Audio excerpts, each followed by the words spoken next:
Famous singer Pankaj Udhas का 26 फरवरी को निधन हो गया। 72 वर्षीय गजल गायक काफी वक्त से कैंसर से जूझ रहे थे। पिछले 40 सालों से अपने संगीत से दर्शकों का मनोरंजन करने वाले पंकज उधास का निधन हो गया है।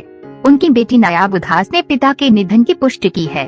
अपनी गजलों से पूरी दुनिया को दीवाना बनाने वाले पंकज उधास का जन्म गुजरात के जेतपुर में हुआ था।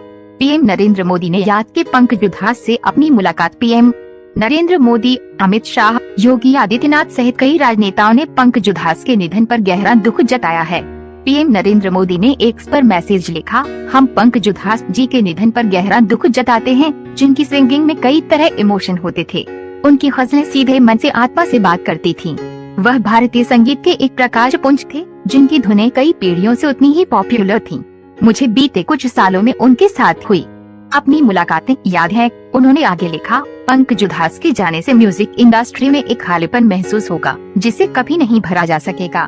उनकी फैमिली और फैंस के प्रति संवेदनाएं। जब पंकज मुंबई आए तब उनकी जिंदगी का एक नया अध्याय भी शुरू हुआ, क्योंकि वहां उनकी मुलाकात फरीदा से हुई।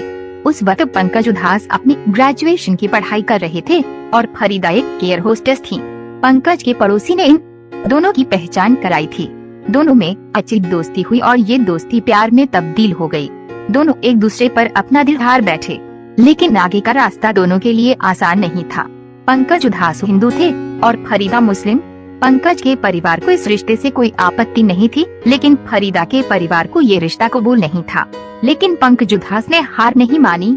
उन्होंने फरीदा के पुलिस अफसर पिता को मनाया और आखिरकार दोनों ने शादी की। दोनों की 2 बेटियां हैं, रेवा उधास और नायाब उधास। दोनों पिता की तरह संगीत में रुचि रखती हैं। अपनी खूबसूरत गजलों से लोगों के दिलों को सुकून पहुंचाने वाले पंकज भले ही इस दुनिया में नहीं रहे, लेकिन अपनी आवाज से वो हमेशा ही लोगों पर राज करेंगे। 72 साल की उम्र में उन्होंने इस दुनिया को अलविदा कहा। वो लंबी बीमारी से पीड़ित थे।